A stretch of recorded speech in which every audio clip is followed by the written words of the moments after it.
Bismillahirrahmanirrahim. Alhamdulillahirabbil alamin. Wassalatu wassalamu ala asyrafil anbiya'i wal mursalin sayyidina wa habibina wa syafi'ina wa qurrati a'yunina wa maulana Muhammad sallallahu alaihi wasallam.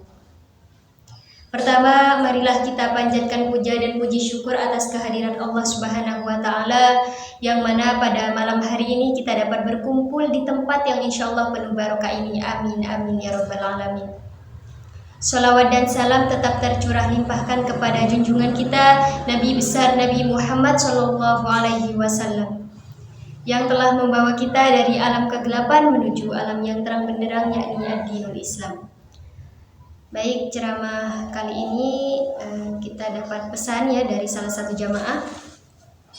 Assalamualaikum Ustadzah, saya ingin bertanya perihal jodoh Ustadzah. Saya sekarang berusia 26 tahun, insya Allah penghasilan sudah mencukupi, niat sudah ada, tapi masih bingung untuk mengajak wanita menikah dengan cara Islam yang diridhoi Allah, karena saya cuma laki-laki akhir zaman.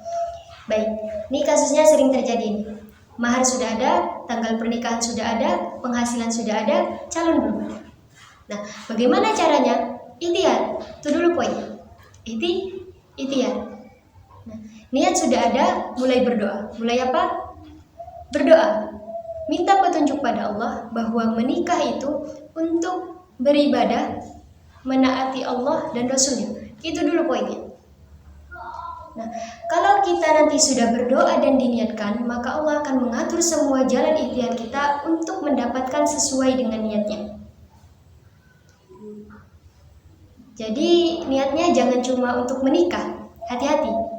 Kalau niatnya cuma untuk menikah, maaf, yang belum beriman pun menikah dengan caranya. Ini kalau niatnya cuma karena cinta, cuma untuk menikah dan tidak menjadikan patokan agama sebagai prioritas, maka pernikahan itu bisa terjadi dengan cara apa saja. Dan tidak sedikit sekarang didapati meninggalkan agamanya hanya untuk mewujudkan cinta palsunya. Saya katakan cinta palsu karena tidak akan abadi sampai akhirat. Kejadian itu nampak, maka apa yang harus diniatkan pertama kali? Berdoa, minta petunjuk pada Allah bahwa untuk menikah itu dalam rangka menaati Allah dan Rasulnya. Itu dulu. Nanti Allah akan bimbing kita. Nah, dari bimbingan itu kita berikhtiar.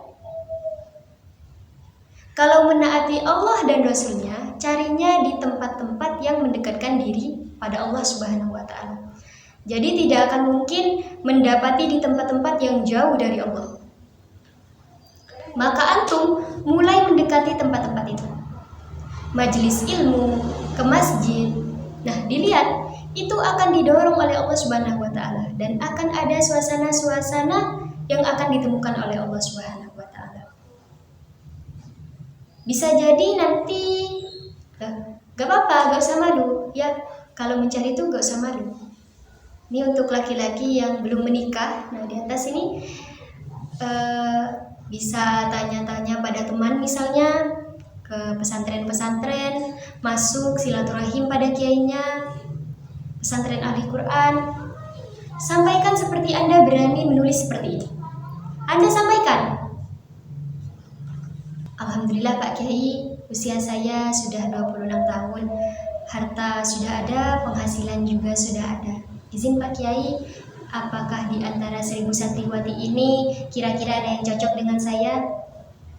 Masya Allah, adek 26 tahun berapa juz?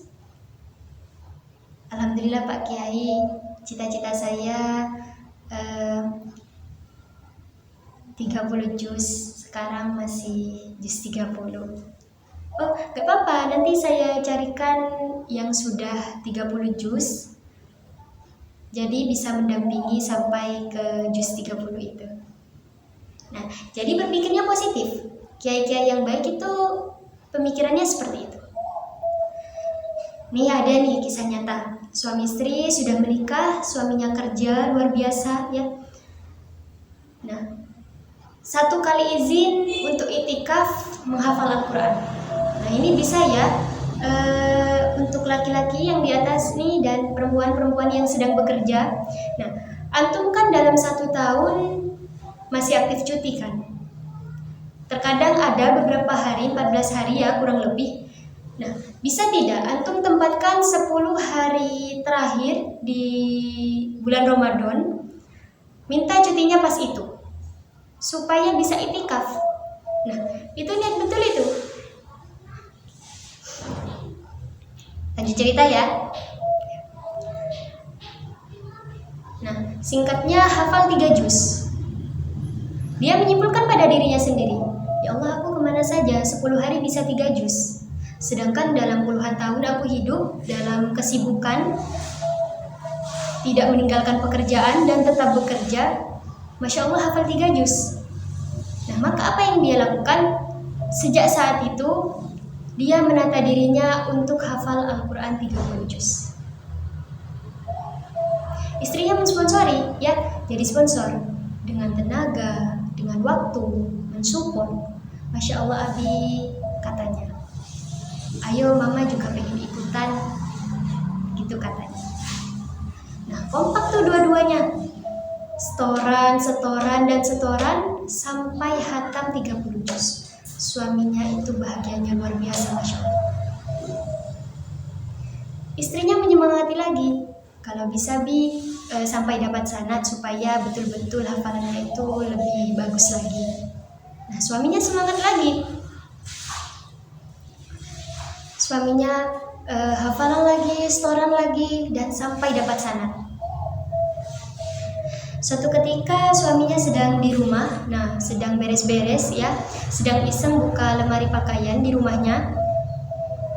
Ketika dia merapikan, dia penasaran, ada satu kertas menyempil di laci. Nah, begitu dibuka kertasnya, ternyata istrinya sudah hafal Al-Quran 7 riwayat. Masya Allah. Tetapi istrinya menyembunyikan hal itu untuk menghormati suami. Nah, jadi kalau Allah sudah berkehendak, maka Allah akan kirimkan jalan-jalan yang terbaik, bahkan lewat istri yang seperti itu. Jadi itu luar biasa. Istrinya tidak bilang dari awal, kamu ntar latihan ya, aku nih udah 7 riwayat. Jadi tidak seperti itu. Itu fadilahnya istri. Demikian sebaliknya. Semoga di sini kita didekatkan ya oleh Allah Subhanahu wa taala, dan semoga kita dimuliakan oleh Allah Subhanahu wa taala. Sekian dari saya, kurang lebihnya mohon maaf. Wabillahi taufiq wal hidayah, waridho wal inayah. Assalamualaikum warahmatullahi taala wabarakatuh.